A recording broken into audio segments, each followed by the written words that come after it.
for 744 pounds. Terry, he is some kind of lifter. He has totally outclassed his competition in the 220-pound class. Yes, he hardest lifting he's ever done in this bodyweight class. I think he'll make this lift. Let's watch him. Larry Pacifico, 744. Come on, pull through. You got it. Like May tell the story if he can make this lift. Absolutely. He lets the bar down very slowly. He always does. No, he's got it. Look at him. Look at him. Dennis Burke, the coach, is out there trying to give him a little help.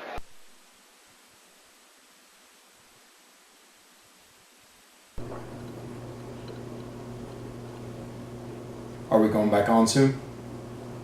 Okay, should I be looking over here, or should I be looking over there, or over there? Well, do those cameras work? Those are broken. And we are back to our previous station, which was inexplicably named the Tower of Power, now wisely renamed Barbell Broadcasting. I am your host, Louis McKenzie, one of 5 men to interview for this gig, and the only one willing to take pennies on the dollar in order to make a living. No, I'm not going to take that back. We only have an hour to shoot, right? We only have an hour. This is due in an hour. Okay, just go to the second take. Well, just edit everything out. I don't care. The year is 1980, and it has been the end of a very, very roller coaster of a decade. The Vietnam War is ended, Black Sabbath is broken up, and new bands such as Van Halen are on the rise. We hope it is a very optimistic year for rock and roll. In the news of powerlifting, we have an entire decade to cover No, we're not. Okay. In this episode, we are going to cover the past decade of powerlifting, with numerous recognitions and awards for this station. Starting off with the powerlifter of the decade, this dynamo has won the IPF gold from 1973 to 1979. You know the man as Larry Pacifico. Larry Pacifico is an unstoppable force to be reckoned with, breaking records left and right. Will this next decade be even more impressive than the last for this man? We would like to take a moment to recognize the runners-up with this award, Hideaki Inaba and Lamar Grant. We wish you the best. Are we going to go into their history at all, those two? No. Wait, we only have 30 minutes. You said it wasn't. Moving on to other strength-related sports, we would like to recognize a very, very special character in the world of the WWF. This man, previously known as Terry the Hulk Boulder, now recoined as Hulk Hogan, made his debut with the Federation against one Harry Valdez. Now, I don't want to spoil this for you. Well, I will. But surprisingly, Harry Valdez did not seem to have a chance against the Hulk. Why, you say? Well, I think it was just bad luck for Harry on that night. We hope to see more of Harry, and we know we will see more of Hulk Hogan. Making a crossover from powerlifting into the world of the world's strongest man, Don Reinhardt has made a statement. Not only is he one of the highest totaling powerlifters of our time, he is the newest and most recognized strongman of today. Don Reinhardt is well known for, in 1975, making a 2391 total, the highest total that we know of in his weight class. I would also like to specifically recognize one of the up-and-comers known as Bill Kazmaier, who was not able to place first in the World's Strongest Man, but we expect big things from the big man.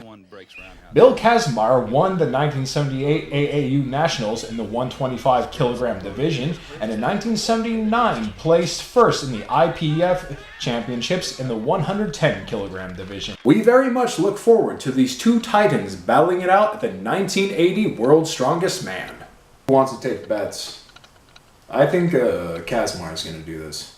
You're on, hot man? Before we move on to this next segment, our hearts go out to Franco Columbu, who a few years ago suffered a devastating injury in the first World's Strongest Man competition. We hope he has a speedy recovery and he makes a great comeback.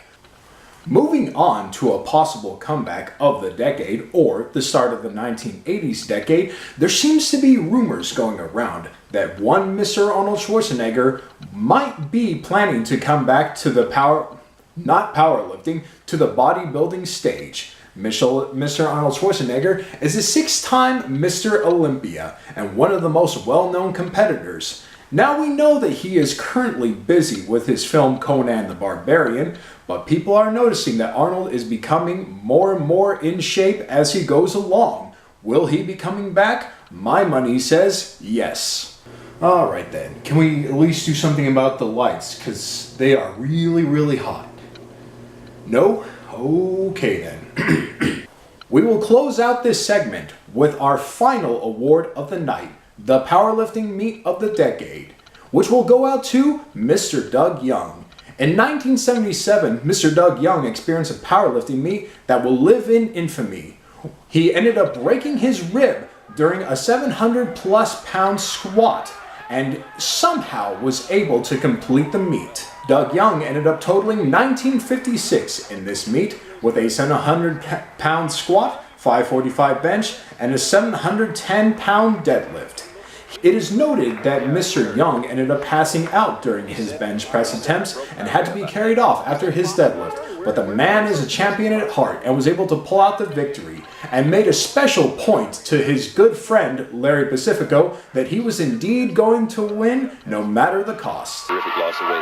He's got it though. Look at that. He got it. Cake for He got Doug it. Young, 711 pounds. That is it for Barbell Broadcasting. We are going to make no second takes because we have to deliver this episode within 5 minutes. All right, we are done here. We will see you next time. Thank you. No technique. He has trouble getting his arms down, but he's so strong that he may just be able to press the weight overhead and hold it. Yes, sir. Look at that. Just unbelievable. Unbelievable.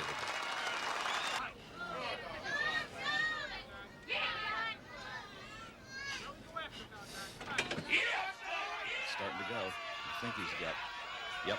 Yes, sir. He pulled it. He's sure. What an effort. Uh-oh, he's watching. The list includes fabled characters of ancient times like Samson and Hercules, as well as modern-day Paul Bunyans like John Davis, Paul Anderson, and Vasily Alexiev. Those three joined the super strong list by dominating the sport of weightlifting. The sport whose recent heavy... There you are, Big Don. I know you trained hard for it all year long. You deserve it. In my book, you're the strongest man in the world. Thank you. I appreciate that. Thank you.